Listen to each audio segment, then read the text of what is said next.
Vamos abrir nossas Bíblias, Efésios capítulo 5, a partir do versículo de número 22 até o versículo 33. Enquanto os irmãos procuram, você que nos visita, talvez você não entendeu nada, que essa é a igreja que está dizendo que o pastor vai pregar.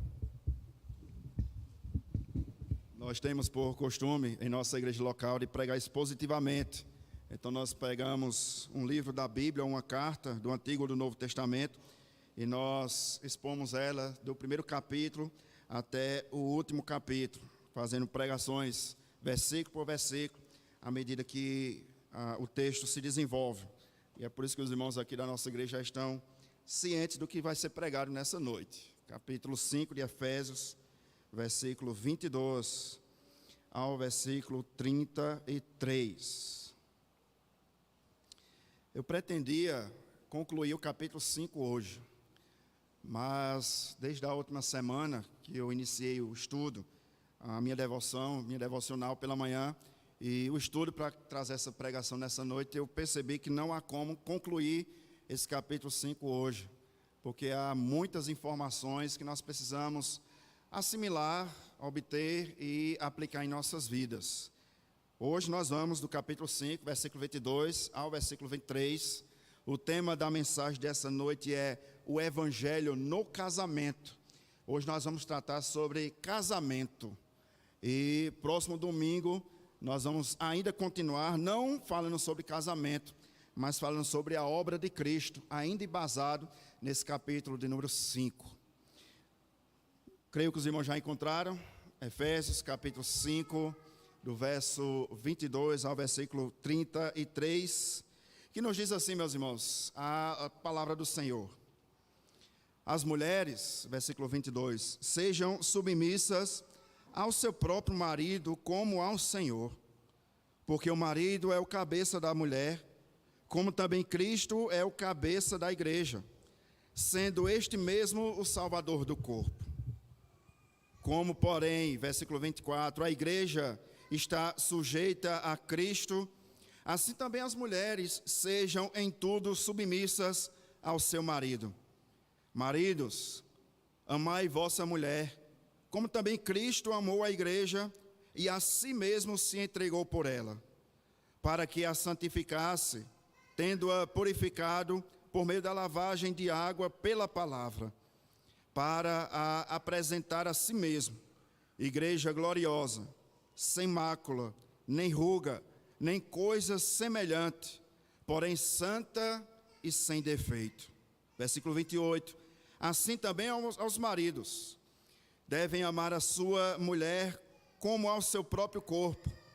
Quem ama a esposa, a si mesmo se ama, porque ninguém jamais odiou a sua própria carne, antes a alimenta e dela cuida, como também Cristo o faz com a igreja, porque somos membros de um só corpo.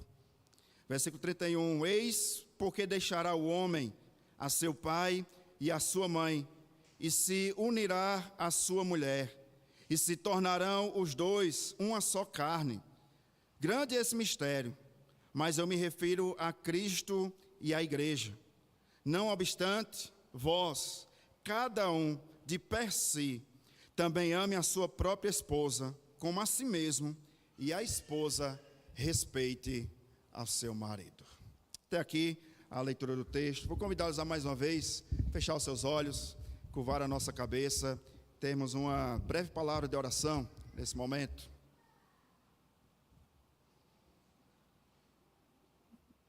Senhor, nós te louvamos. Obrigado, Deus. Obrigado por mais um mês que se findou.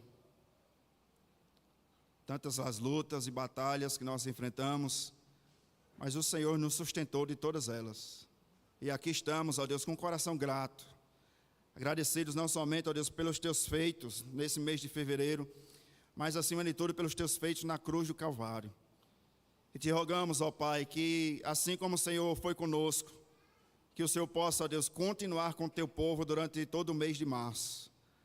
Nós não sabemos, ó Deus, o que nos aguarda, nós não sabemos o que nos espera, mas nós sabemos que temos um Deus que é criador de todas as coisas e sustentador das nossas vidas. Nesse instante, ó Deus, nós queremos também orar ao Senhor, para que o Senhor possa falar aos corações aqui presentes e àqueles que nos acompanham através da transmissão desse culto. Que o Senhor possa, Deus, restaurar casamentos, que o Senhor possa restaurar relacionamentos, e que o Teu nome, ó Deus, nessa pregação, mais uma vez, seja glorificado acima de todo nome. É o que nós te pedimos, e por tudo mais te agradecemos, em o nome de Jesus. Amém. Meus irmãos e irmãs, uma das instituições que tem sido mais degladiadas nesses últimos dias é a instituição da família. Nós sabemos que família é projeto do Senhor, porque foi o próprio Deus quem constituiu a família na obra da criação, o vínculo familiar. E nós cremos que uma família que está bem, uma família que está unida, ela irá transparecer uma sociedade bem, uma sociedade unida, e uma igreja também unida, para o louvor da glória do nosso Deus. E nós observamos que essa instituição que tem sido tão atacada nos nossos dias, nós temos visto e ouvido relatos que traz apreensão ao nosso coração. Eu queria, nessa rápida introdução, trazer alguns dados que eu costumeiramente gosto de pesquisar em relação aos assuntos que eu vou ministrar.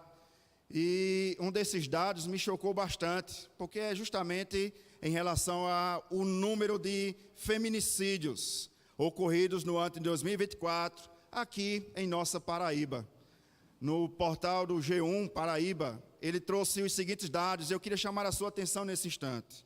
Em 2024, na Paraíba, cerca de 25 mulheres foram assassinadas pelo simples fato de serem mulheres.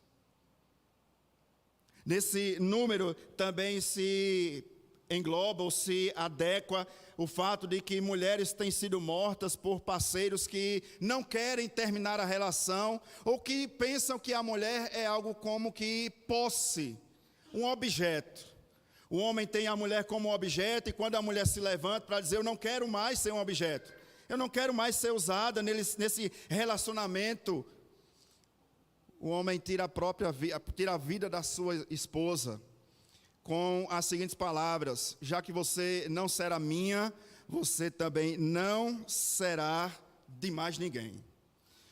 Nesse mesmo dado que eu trouxe de 2024, dessa cerca de 25 mulheres que foram assassinadas, isso afirma que mais ou menos 2 mulheres foram assassinadas por mês, no ano de 2024, no estado da Paraíba. O número, e aqui é um outro dado que eu queria trazer aos irmãos, o número de divórcios a cada mês vem acrescentando, vem aumentando, vem se crescendo. E, infelizmente, o número de divórcios por parte de evangélicos também tem crescido.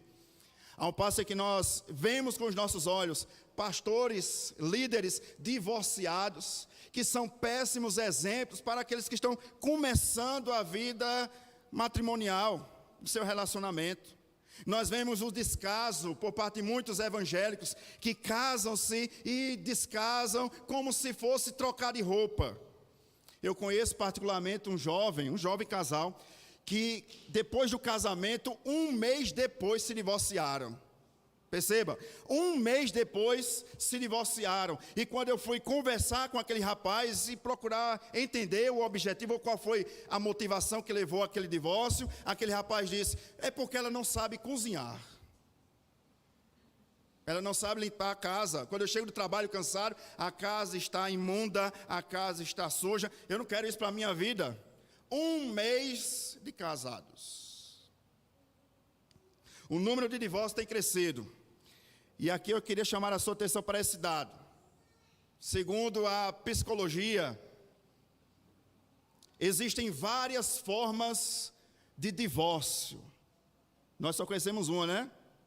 Mas segundo os psicólogos, existem várias. Eu trouxe apenas 6, rapidamente, nessa nossa introdução. Primeiro tipo de divórcio, segundo os psicólogos, é o divórcio emocional, que é aquele divórcio que se inicia pela crescente insatisfação no casamento e pelo crescente descontentamento por conta do cônjuge ou do convívio familiar. As mulheres, e aqui especificamente, são maltratadas em casa. Aquele sentimento de outrora, no período do namoro, parece que se esvai, foi embora. E a mulher percebe que aquele príncipe encantado, na verdade, era um ogro. E ela fica emocionalmente decepcionada. Esse é o primeiro divórcio. Ela não quer abrir mais o coração com o marido, com o cônjuge. Ele, por outro lado, não quer mais conversar com a sua esposa. Não procura nem saber o motivo ou os motivos que levaram aquela mulher a não mais abrir o coração. Tanto faz, deixa quieto, é melhor lá no canto dela e eu no meu. O segundo tipo de divórcio, que é o que nós conhecemos, é o divórcio legal. Os psicólogos afirmam que executa-se todos os procedimentos correspondentes à tomada da decisão judicial. É aquele divórcio que não tem mais jeito, que chega no limite e vai bater na decisão judicial. É o divórcio legal. Terceiro divórcio, segundo os psicólogos, divórcio econômico. É aquele divórcio que corresponde a partilhas de bens e a atribuição da pensão de alimentos. É aquele divórcio em que a mulher fica angustiada porque ela se sente, entre aspas, dependente dos bens financeiros, da ajuda de custo que o marido a entrega todo mês, ou lhe dá, ou lhe proporciona, comprar alguns mantimentos, ou mesmo comprar suas vestes, suas roupas. E nesse divórcio financeiro, ela fica angustiada, porque tem que ir mais uma vez para a questão judicial, para a partilha de bens e a pensão alimentar. Quarto tipo de divórcio é o divórcio parental, que é aquele divórcio que corresponde à noção de que os filhos entendem que os pais não irão mais permanecerem juntos. O filho não vai ver mais os pais dentro de casa, e aí haverá apenas um dia ou um momento durante a semana em que o filho vai ter contato com seus pais. Esse é o divórcio parental. Quinto divórcio é o divórcio comunitário. É aquele divórcio que se separa os amigos, que os amigos dela eram também os amigos dele, e quando os dois se separam, eles têm os mesmos amigos, mas não querem mais papo. Não me fale mais de fulano, eu não quero mais saber da vida dele, da vida dela, eu não quero mais saber como ele ou como ela está, eu não quero mais saber o que acontece com fulano ou com Beltrano, não quero mais. E por fim, e esse é um dos mais trágicos, sexto tipo de divórcio, segundo os psicólogos, justamente o divórcio psicológico, que engloba a questão de autonomia, de reconstrução da identidade. Agora fulano não é mais a esposa de Beltrano, já se divorciaram, agora fulano é só fulana, é só o nome dela. Não é mais Beltrana de Ciclano, não, é só Beltrano, é o nome dela. Esse é o divórcio psicológico. E aí vai renascer de novo a reconstrução da identidade daquela pessoa, tanto do marido quanto da esposa. Perceba, meus irmãos, esses dados nos relatam o reflexo da nossa sociedade, o reflexo daquilo que nos cerca. E com base nesses dados, eu queria tratar nessa noite sobre o evangelho no casamento. Eu queria tratar nessa noite com os casados, com os noivos, com os namorados, mas também uma palavra para os solteiros nessa noite. Nós vimos na última exposição da semana passada, dessa mesma carta, que Paulo nos trouxe algumas lições, duas ordens e a sua consequência. Nós vimos que Paulo advertiu aqueles irmãos, a primeira ordem é a ordem negativa, não vos embriagueis com vinho, no qual há dissolução. Nós vimos na semana passada que Paulo deu uma ordem positiva, mas enchei-vos do Espírito. E nós vimos a consequência de alguém que é plenamente cheio do Espírito Santo. É alguém que é grato ao Senhor, é alguém que age e traz comunhão entre o povo de Deus, e é alguém que é submisso. E eu queria chamar já de pronto a sua atenção para o versículo de número 21, que foi o versículo que nós concluímos no sermão da semana passada. Efésios capítulo 5, versículo 21. 1.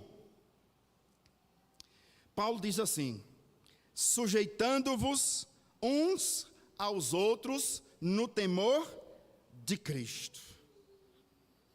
Sujeitando-vos uns aos outros no temor de Cristo. Provavelmente na sua Bíblia existe um escrito em negrito que vai separar o versículo 21 do versículo 22. Tem essa porção aí na sua Bíblia?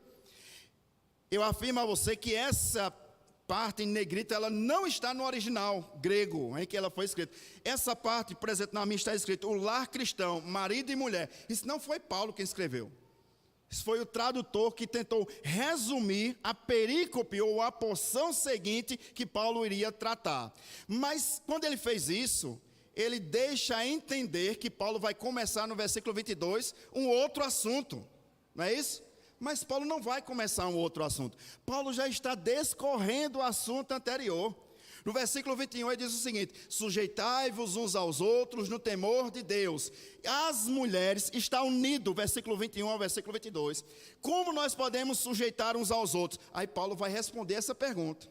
Em primeiro lugar, ele vai tratar sobre as mulheres. Depois Paulo vai tratar sobre os homens.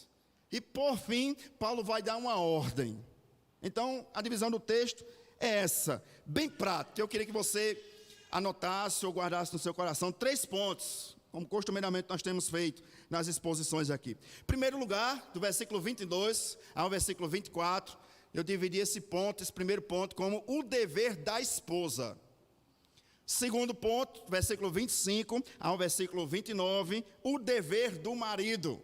Para que o marido não enche o peito de orgulho, né? E diga, hoje é só para a mulher. Não, hoje tem palavra para o homem também. E terceiro e último ponto, versículo 30 ao versículo 33, o evangelho revelado no casamento. Então, em primeiro lugar, o dever da esposa.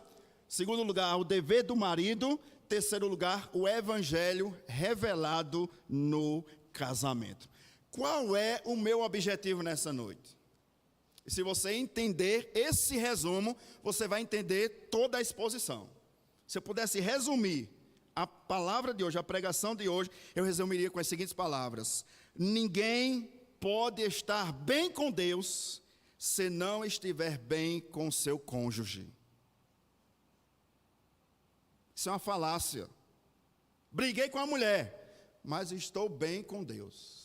Meu papo, minha intimidade com Deus vai bem. A minha intimidade com a mulher ou com o marido é que não vai muito bem. Meus irmãos, isso é uma falácia. Ninguém pode estar bem com Deus se não estiver bem com seu cônjuge. Isso é impossível. Por que é impossível? Porque a vida conjugal, ela transparece, a vida conjugal, ela exala a vida espiritual. E aqui de pronto eu queria fazer a primeira pergunta, não precisa responder, responda a você nessa noite. Como se encontra o seu relacionamento conjugal? Não me responda, mulheres, não, beleza, o que eu estou vendo daqui? E não pensa assim, essa palavra todinha para ele. Ainda bem que ele veio hoje. Minha irmã, ainda bem que você veio. Essa palavra é para nós. E eu queria abordar, em primeiro lugar, o dever da esposa. Dever da esposa. Perceba a leitura do texto, versículo 22. Capítulo 5 de Efésios, versículo 22. Nós já compreendemos que é uma sequência lógica. Sujeitai-vos uns aos outros no temor do Senhor. De que maneira, Paulo? Aí Paulo vai responder essa pergunta. De que maneira nós podemos nos sujeitar uns aos outros? Em primeiro lugar, versículo 22. As mulheres sejam submissas ao seu próprio marido como ao Senhor. Versículo 23 até o 24. Porque o marido é o cabeça da mulher, como também Cristo é o cabeça da igreja. Sendo este mesmo, ou seja, Cristo, o Salvador do corpo. Versículo 24. Como, porém, olha a comparação que Paulo traz, a igreja está sujeita a Cristo, assim também as mulheres sejam em tudo submissas ao seu marido. Meus irmãos, falar sobre submissão feminina em pleno século 21 parece que soa como escravidão. Lá vem o pastor falar sobre submissão, que a mulher deve ser submissa ao marido. Parece que esse pastor é machista. Alguns feministas afirmam que Paulo era machista. É o mesmo que dizer que é absurdo, pastor. Século 21, submissão. Mulher, não, pastor. A mulher no século 21 é uma mulher empoderada. Já ouviu falar essa palavra? Essa expressão? Nós, dizem as feministas, nós mulheres precisamos ser empoderadas. Não podemos ser escravos dos homens. Não podemos nos submeter ao machismo, aos homens. Que negócio de ser submissa ao marido? Não, você é a líder da sua vida. Quem governa a sua vida é você. E nesse mesmo diálogo feminista, uma delas disse as seguintes palavras: não quero ter filhos, porque filho é a mesma expressão de submissão, que é a mesma expressão de escravidão. Eu perder a minha vida criando filhos? Jamais. Eu não quero acordar, ela continua, eu não quero despertar de madrugada, tendo que perder o meu sono precioso para dar de mamar a criança.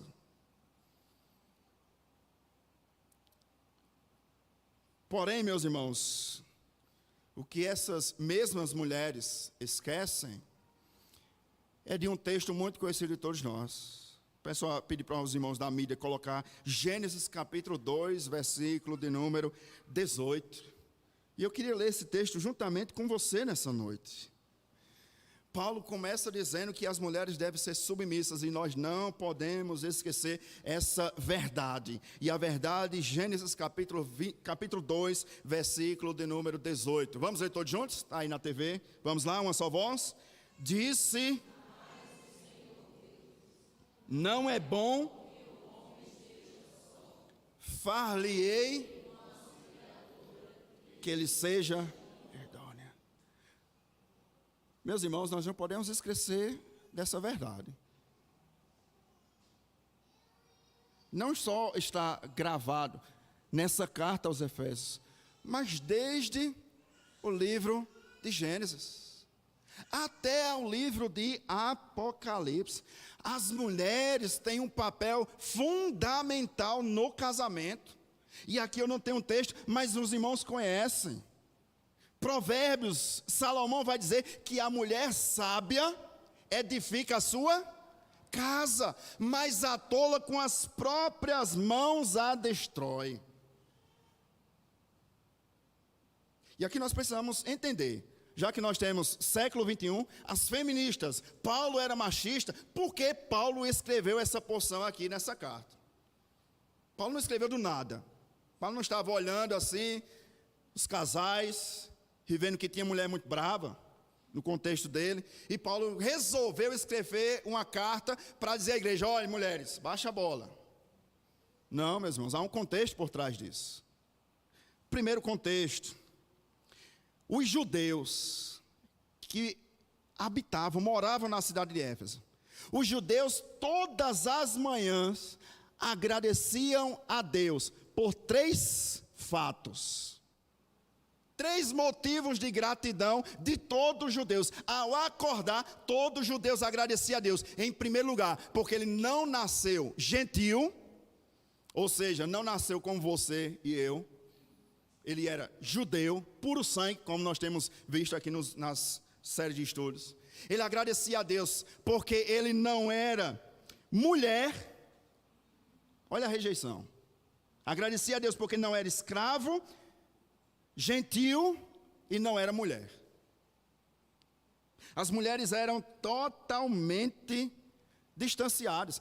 Segundo lugar, na mesma cultura judaica, um homem judeu poderia divorciar da sua esposa por qualquer motivo, a qualquer tempo. E as mulheres divorciadas voltavam para a casa dos seus pais, enquanto o homem divorciado ficava com todos os bens. O homem judeu poderia se divorciar por qualquer motivo e a qualquer momento. Entretanto, a mulher não poderia divorciar-se do seu marido de maneira nenhuma, nem por violência doméstica. O marido podia, mas a mulher não, vai ter que aguentar até o fim. Segundo contexto, que está nessa carta, que está nessa cidade de Éfeso. Haviam judeus aqui na cidade de Éfeso. Segundo contexto, a cultura grega. Entenda o que os gregos pensavam sobre o casamento. Os gregos diziam o seguinte: a mulher deveriam dar filhos legítimos, cuidar da casa e cuidar dos seus maridos. Isso é a mulher. Deveriam dar filhos legítimos, cuidar da casa e cuidar do seu marido. E os maridos gregos? Deveriam buscar prazer fora do casamento. Enquanto a mulher estava em casa, cuidando dos filhos, cuidando da casa, para que quando o maridão chegasse, encontrasse tudo organizado, o marido estava aproveitando os prazeres de outras. Isso era vívido nesse contexto grego. Terceiro lugar, na cultura romana. O que pensavam os romanos em relação ao casamento? Entenda, os romanos casavam-se com a pretensão de divorciar, para depois casar novamente com outra. Se casavam, tinham prazer, se separavam e procuravam outra. Para quê? Para casar, ter prazer e se divorciar. Um certo comentarista judeu, nesse contexto romano, vai dizer que não era raro homens andarem nas ruas de Roma com o 23º casamento. Com pessoas, obviamente, diferentes. As mulheres, para esse contexto, elas eram realmente rejeitadas. E o que Paulo diz? As mulheres sejam submissas ao seu próprio marido.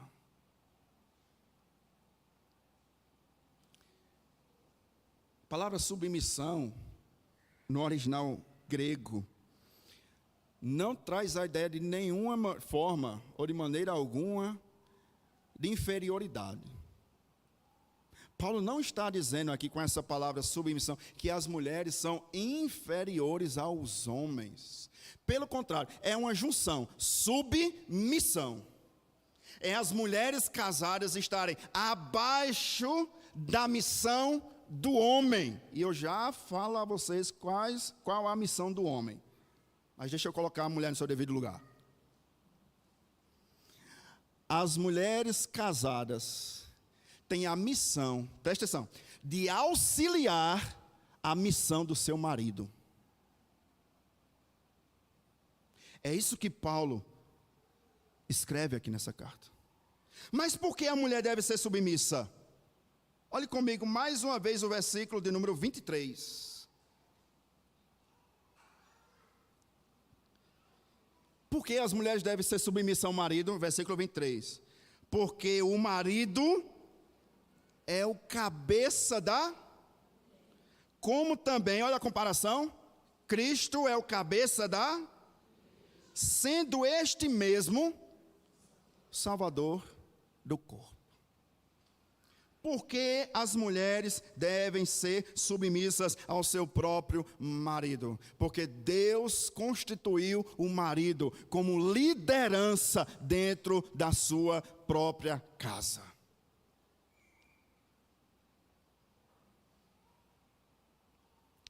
A esposa, eu vou lhe dar um propósito. Por que você deve ser submissa ao seu marido? A esposa submete-se à missão do marido por amor e obediência a Cristo Jesus. Se você não é submissa ao seu marido, pode publicar nas redes sociais, amo o Senhor. É mentira. Porque a mulher casada que ama ao Senhor, que é obediente à lei, à ordem do Senhor, ela é submissa ao seu próprio marido. Perceba o que diz novamente os irmãos da mídia, Provérbios 31, versículo 10 ao versículo de número 12. É outro texto bastante conhecido de todos nós. Provérbios 31, versículo 10 e o versículo 12. Olha a pergunta: mulher virtuosa, quem a achará? Vamos parar um pouquinho aqui. Olhe para mim. Maridos casados. A sua esposa, ela é uma mulher virtuosa? Responda você. Eu achei interessante, ainda nesse parênteses da mensagem. Eu achei interessante. Certa vez perguntaram a um missionário. A esposa de um missionário, perdão. A esposa de um missionário. E perguntaram a ela: seu marido é um homem feliz?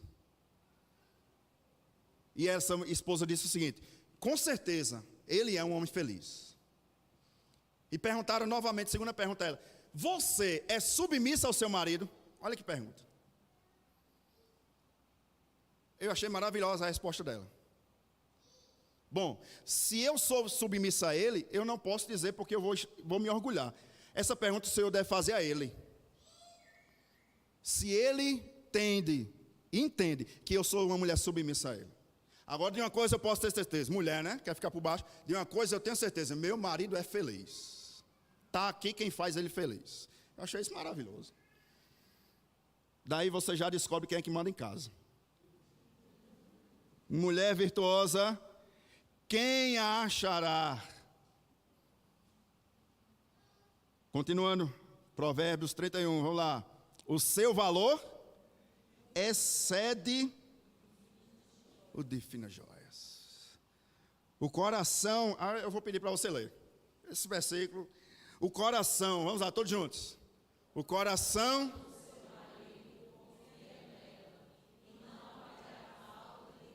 Versículo 12.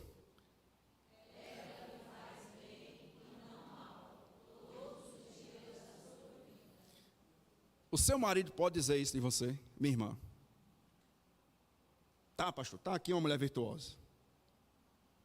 Tá aqui, pastor, uma mulher em quem eu confio. Tá aqui, pastor, uma mulher que me faz bem e nunca mal. Todos os dias do nosso casamento.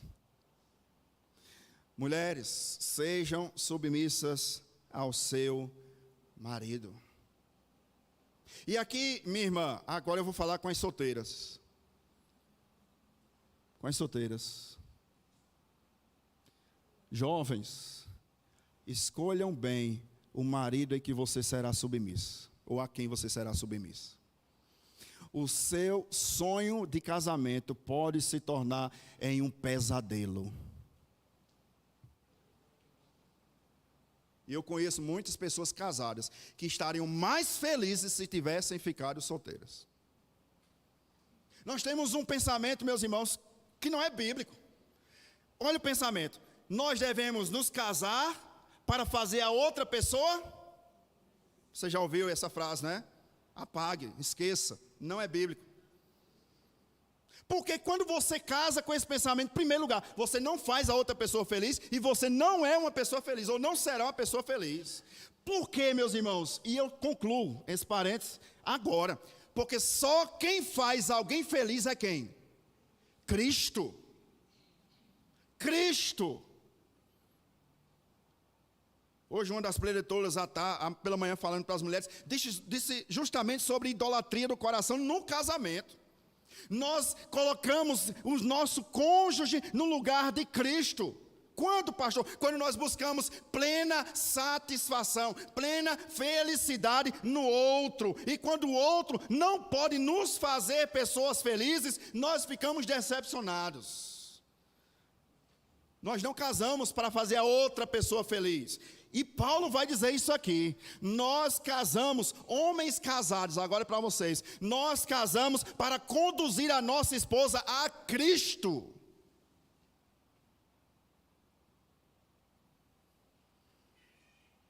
a Cristo. E se nós não realizamos ou não cumprimos essa missão, nós estamos falhando. A missão de um homem casado é levá-la a Cristo, à cruz, ao Evangelho. Por isso o tema dessa mensagem, o Evangelho no casamento. Porque o que importa, meus irmãos, não é ter riquezas, não é ter bens, não é ter felicidade. Como que é emoção, hoje eu sou feliz, amanhã eu não serei feliz, amanhã eu não estarei feliz. Não, meus irmãos, o que importa no casamento é o Evangelho, é Cristo que une o casal. Porque imagina a cena, duas pessoas totalmente diferentes, que tiveram educações totalmente diferentes, que passaram infâncias totalmente diferentes, se unindo no amor de Cristo. Meus irmãos, isso era belo. Cristo sendo glorificado no seu casamento, no seu matrimônio, e não você. Por isso, em primeiro lugar, mulheres, sejam submissas ao seu marido. Dr. Martyn Lloyd-Jones, ele era médico da rainha da Inglaterra. E ele abdicou, abriu mão da medicina, deixou de ser um médico da rainha da Inglaterra para ser pastor. E ele conta que em um dos trabalhos do ofício pastoral, que é a visitação, pastor visita, viu? Ele foi visitar um jovem casal que estava frequentando a igreja. E nessa visita pastoral ele conta que ao entrar na casa, juntamente com a sua esposa, foram visitar esse jovem casal. Ao entrar na casa, a casa estava um brinco. E quem recepcionou aquele casal foi a esposa. O marido ficou lá lendo o jornal. A esposa muito feliz, muito alegre. O pastor chegou, aí ela fez: vamos, meu filho, o pastor chegou. Aí ele deixou o jornal, se levantou e foi lá saudar o pastor com a sua esposa. O pastor fez a visita, entrou, conversaram, tiveram um momento lá de oração, de leitura da palavra. E ao final daquela visita pastoral, na porta, o pastor Dr. Martyn Lloyd-Jones disse o seguinte: minha irmã, eu fiquei espantado com o casamento de vocês. Que coisa linda. Que casal mais unido, sincronizado. Você fala A e ele diz A. Você fala B e ele diz B. Que coisa linda, minha irmã. Eu queria lhe fazer duas perguntas, bem íntimas. E ela, sem constrangimento, pode perguntar, pastor. E o rapaz, o marido, ficou sentado na sala ouvindo. E o pastor: minha irmã, duas perguntas. A primeira pergunta é a seguinte: quem manda em casa? Que eu vejo a senhora tão ativa, e ele lá sentado, ainda aqui conversando, com seu jornalzinho lá, e a senhora falava, ele: é isso mesmo, amor. E a senhora dizia: não é isso, amor, é isso, amor. Quem é que manda em casa? E aquela mulher disse: oxe, pastor, que pergunta? Quem manda em casa é ele, né, amor? Ele é. Mas, minha irmã, eu preciso fazer uma segunda pergunta que é ainda mais íntima do que essa. E ela disse sem constrangimento: pode perguntar, pastor. Eu vou responder. Se estiver na minha sala, né, amor? Quem decidiu isso? A primeira pergunta foi: quem manda em casa? A resposta dela: é ele, pastor, né, amor? Certo? Quem decidiu isso, que ele é quem manda em casa? Aí ela disse: oxe, pastor, pergunta. Fui eu, né, amor?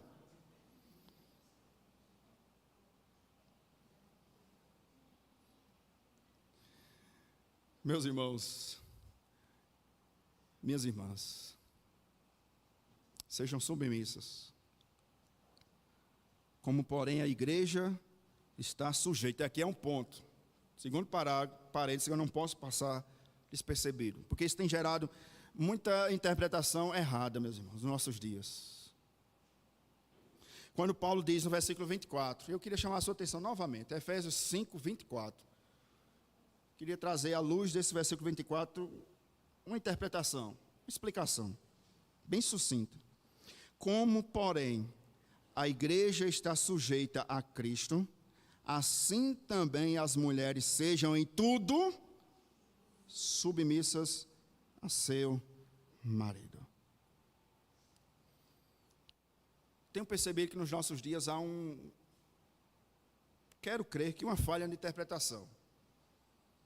Onde muitos pastores dizem, Paulo está dizendo, e muitos homens, Paulo está dizendo que a mulher deve ser submissa em tudo, inclusive no pecado. Se o seu marido é descrente e obriga você a realizar certas coisas que é pecado, aí diz o seguinte, Paulo está dizendo que você deve obediência. Porém, meus irmãos, a Bíblia não se contradiz.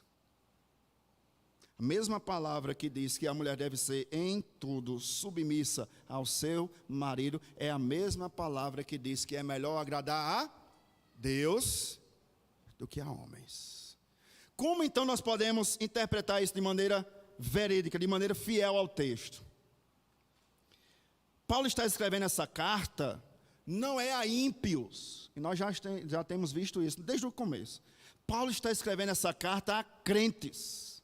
Logo, se Paulo está escrevendo essa carta a crentes, a ideia que Paulo está tratando aqui de um casamento entre crentes. Dois crentes, tementes a Deus.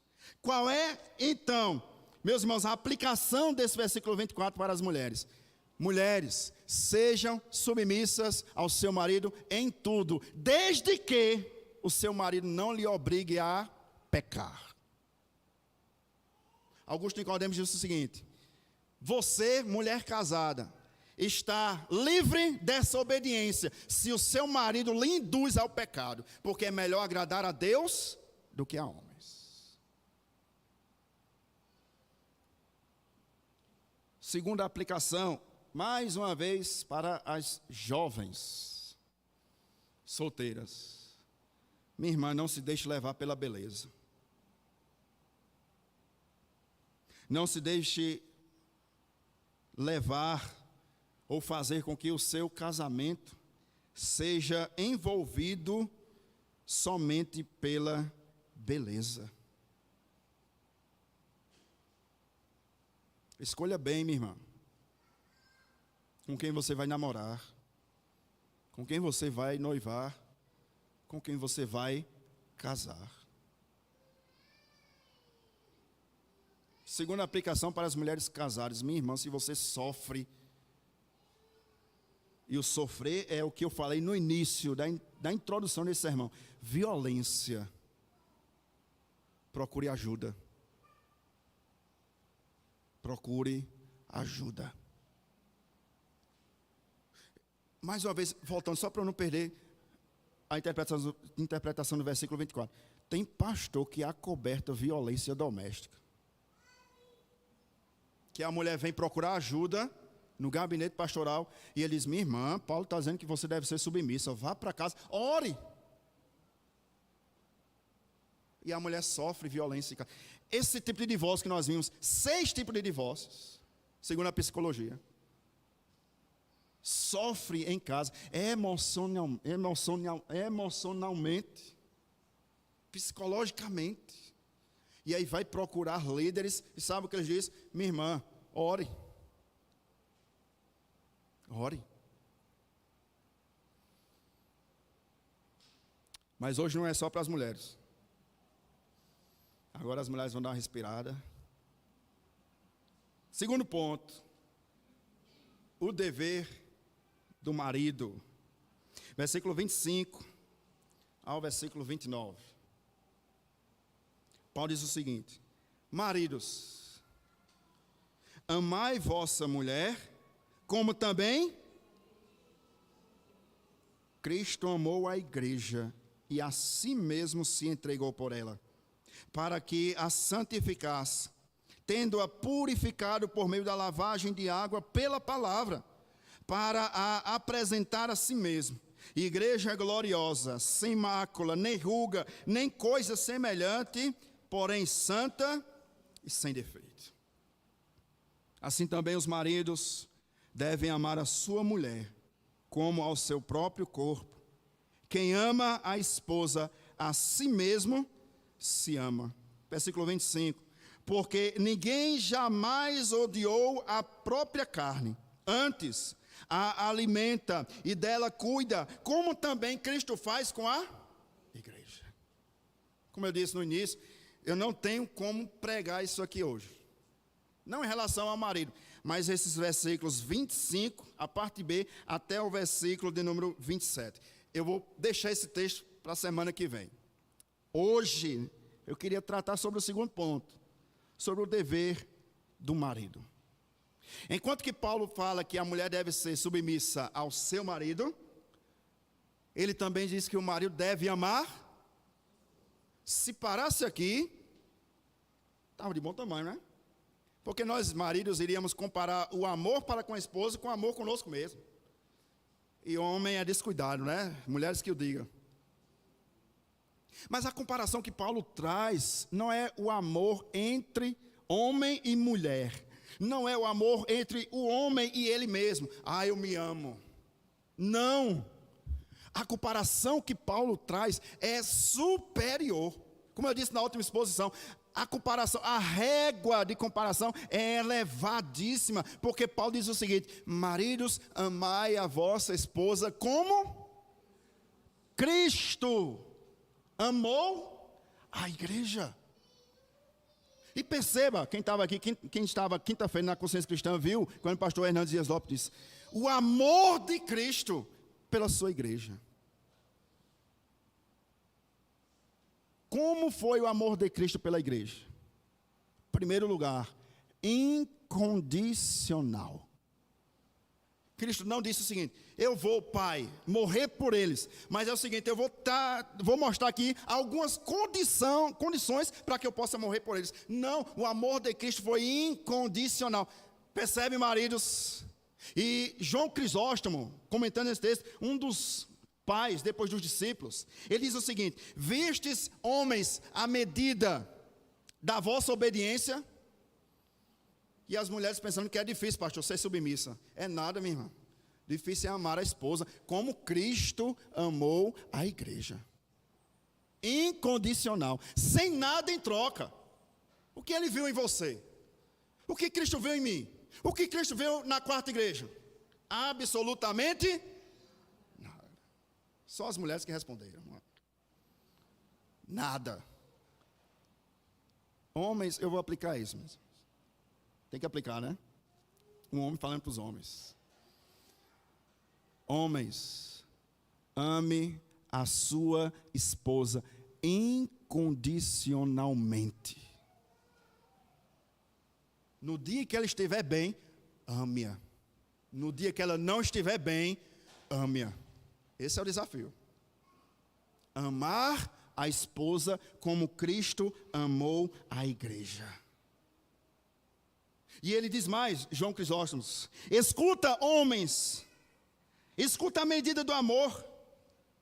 Homens casados, ele diz, quer que a tua esposa seja submissa a você, como a igreja é submissa a Cristo, então ame a sua esposa como Cristo amou a igreja. Deixa eu aplicar.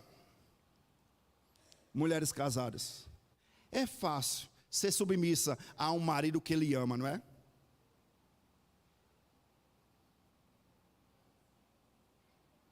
Eis a fórmula, maridos.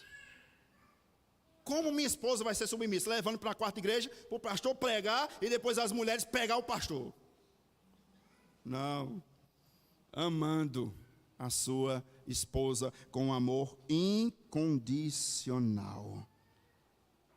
E aqui é mais pesado. Porque se você percebeu, Paulo vai tratar sobre a submissão das mulheres em 3 versículos. Versículo 22... 23 e 24. Mas quando Paulo vai tratar com os homens, aí é mais extenso. A liderança do marido deve ser uma liderança amorosa para com a sua esposa. Por quê, pastor?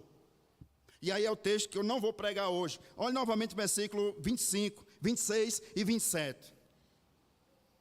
Eu queria apenas ler, para que os irmãos possam entender por que essa missão é tão árdua do homem, de amar a sua esposa. Versículo 25, 26 e 27. Maridos, amai a vossa mulher, como também Cristo amou a igreja. não ficou só no eu te amo, ele amou de verdade. De que maneira ele amou de verdade? A si mesmo se entregou por ela. Aplicação para os maridos: ame a sua esposa, se necessário for dar a sua vida para salvar ou livrar a vida da sua esposa, é obrigação sua. Faz mais do que obrigação, já ouviu isso, né? Eu já ouvi muitas vezes.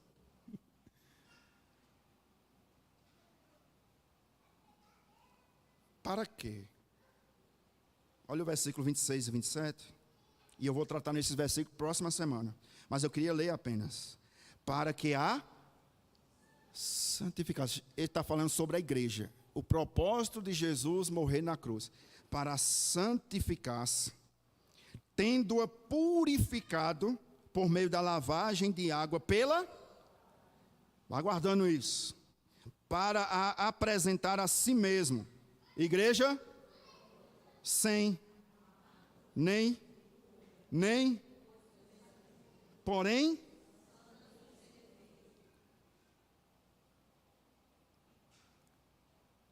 eu vou dizer algo aqui que talvez você não tenha compreendido, principalmente os jovens casados. Maridos, vocês, nós somos o sacerdote do nosso lar. Esse papel é do marido, sacerdote do seu lar.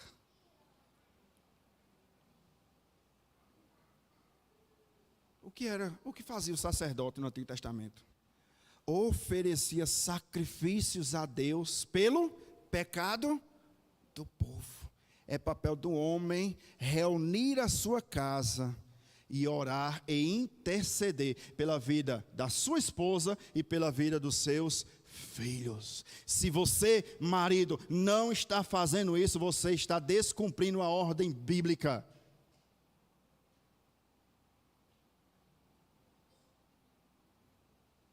Existem 3 tipos de culto. 3.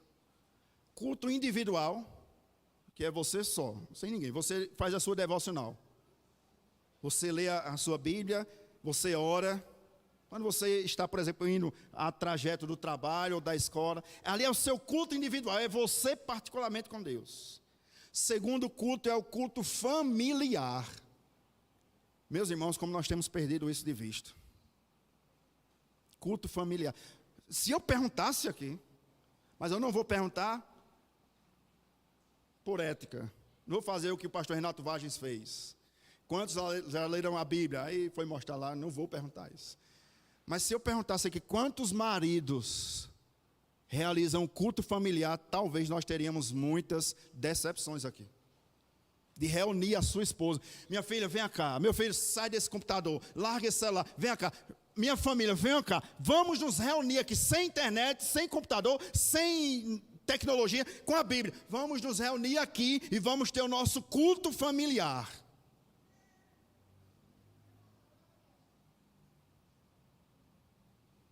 Os reformadores e os puritanos faziam cultos familiares todo sábado à noite.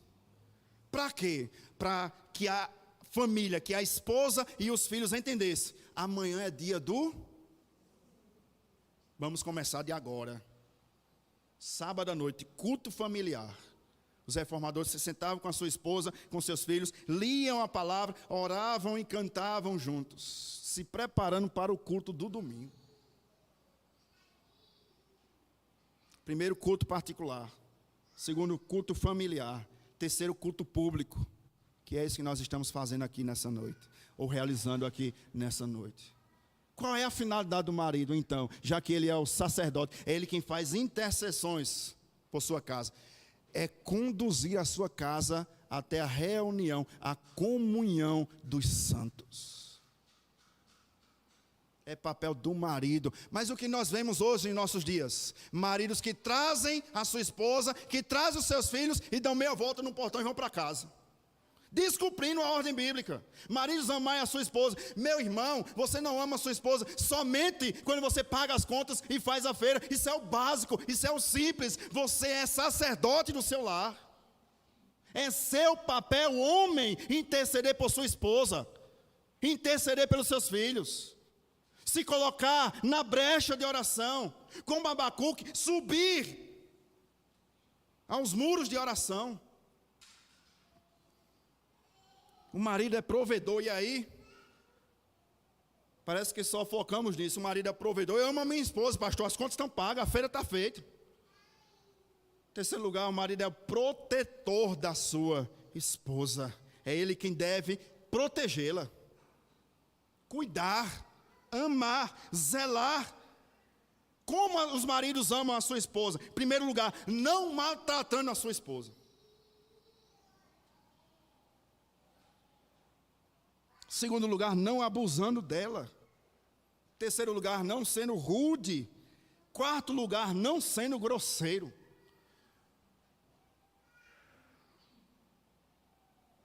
E tem crente fazendo isso, que não trata bem a sua esposa, que a sua esposa é ferida, é machucada. Maridos, amem a sua esposa. Agora vem a aplicação. Pastor, como eu amo a minha esposa? Com esse pacote que eu já trouxe, sendo sacerdote, provedor, protetor, profeta, é papel do homem abrir as escrituras e explicar as escrituras para a sua casa, para a sua família, instruir a sua família. Mas na prática, como eu posso amar a minha esposa? Maridos, dediquem tempo para ela. Dediquem tempo, cuidado e amor para com a sua esposa. Eu já disse aqui em pregações anteriores, meu irmão, ouça a sua esposa. Pare tudo que você estiver fazendo naquele momento e ouça a sua esposa. Converse com ela, né, psicóloga? Converse com a sua esposa. Diálogo. Hoje o nosso diálogo ficou na internet, na mensagem, no WhatsApp.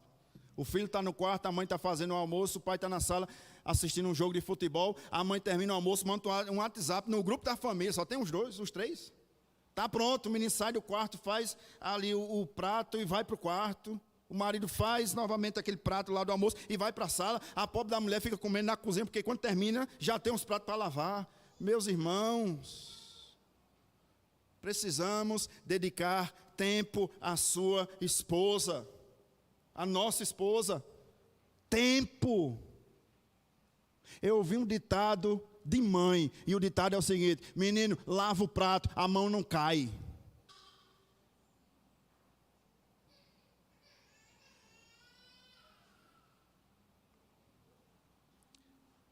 O marido deve amar a sua esposa como Cristo amou a igreja. Um amor incondicional, sem esperar nada em troca, e um amor sacrificial. Pastor Hernandes Dias Lopes diz o seguinte: há viúvas de maridos vivos, e há maridos que pensam que são solteiros. Há viúvas de maridos vivos. Aquele marido parece um defunto, não dá atenção à esposa, não conversa com os filhos, sabe nem qual é o sonho dos filhos, o que ele quer ser quando crescer. Ah, pastor, não sei, não tenho tempo para isso não, tem tanto trabalho, tanta coisa para resolver. Menino dá trabalho, tem nada não, pastor, eu compro o celular, dou a ele, ele fica lá entretido no celular 2, 3 horas, 4 horas. Ô pastor, que benção o negócio do celular, a tecnologia está distanciando os filhos dos pais, o marido da esposa e vice-versa. Tenha tempo, meu irmão, de olhar no olho da sua esposa e dizer: minha filha, fale. E tenha muito tempo, fale. A exortação de Paulo não é: Mulheres sejam submissas e maridos sejam arrogantes. Não é isso que Paulo diz. A exortação de Paulo é: mulheres sejam submissas e maridos amem a sua esposa. Terceiro lugar, tá bom, falei demais para os homens. Versículo 30 ao versículo 33.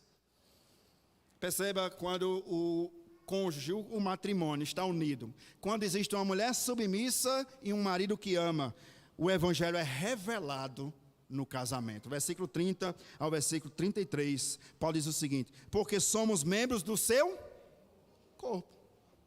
Ó, meu irmão, por que ser grosseiro com a sua esposa? Ela também é crente, membro do mesmo corpo, e vai morar no mesmo céu. Somos membros do mesmo corpo. Versículo 31. Eis porque, olha o princípio. Perceba o princípio, versículo 31. Vamos ler todos juntos? Versículo 31 é o princípio. Eis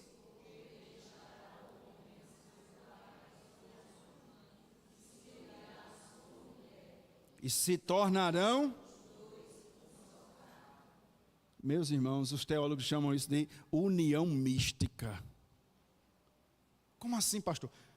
Duas pessoas que no casamento centrado no evangelho não são mais duas pessoas, é uma só carne. Aí você percebe que o evangelho é revelado nesse casamento, onde há submissão da mulher em obediência e amor a Cristo, e onde há amor do marido em obediência e amor a Cristo. Os dois se tornam uma só carne, um só corpo, apontando para outra união mística. E aí ele conclui, versículo 32 e 33. Grande é esse mistério, mas eu me refiro a Cristo e à igreja. Olha a comparação. A Cristo e a...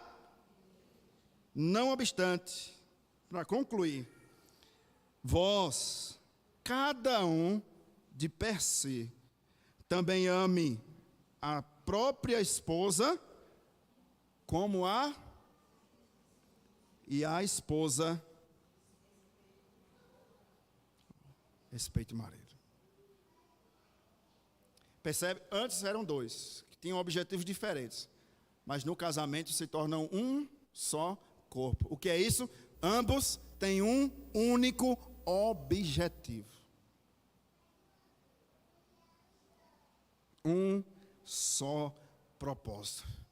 A pergunta do nosso catecismo, a primeira pergunta que todos nós conhecemos: qual é o fim principal do homem? O fim principal do homem é... Se nós pudéssemos nessa noite escrever um catecismo, e a primeira pergunta em relação ao casamento seria: qual o fim principal do casamento? Glorificar a Deus e gozá-lo para sempre. Homens casados, deixa eu chamar a sua atenção. Maridos, esposas, os casais aqui da nossa igreja, namorados, noivos, você que está nos visitando e que também é casado ou namorado ou está ou noivo, preste atenção.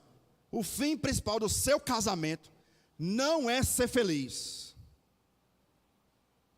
O fim principal do seu casamento é glorificar. Quando Deus é glorificado, você é feliz. Entenderam? Sim ou não? Esse é o fim principal do casamento. João Calvino, comentando esse texto, ele diz o seguinte: a essência do relacionamento no casamento expressa o evangelho de Cristo.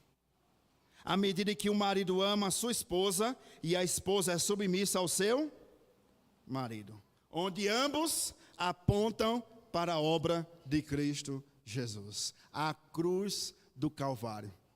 E as pessoas podem até perguntar: mas como vocês são tão unidos, que coisa bela, que casamento fantástico. Não, a resposta não é: é porque eu sou bom, é porque eu amo a minha esposa. Não, é porque Cristo habita em nosso casamento. Um cordão de 3 dobras não se quebrará facilmente. O que une duas pessoas distintas, diferentes, num casamento, Cristo. Cristo. E eis a beleza da genuína igreja de Cristo na terra, consistindo na união entre homem e mulher, que apontam para a união entre Cristo e a sua igreja. Que as pessoas possam olhar para o seu casamento, para o meu casamento, e verem Cristo. Cristo. Que momento maravilhoso Deus preparou para a quarta igreja. Não tinha nem como, na lógica, olhando o calendário, vou pregar sobre casamento no culto e ceia. Isso é obra de Deus. O casamento aponta para isso que nós vamos realizar aqui. Aqui está a prova do amor de Cristo para a igreja. Cristo amou a igreja, sendo ela mesma pecadora. Maridos, amem a sua esposa, sendo ela mesma pecadora. Mulheres, sejam submissas ao seu marido, porque aqui está a expressão máxima da submissão da igreja para com o seu noivo.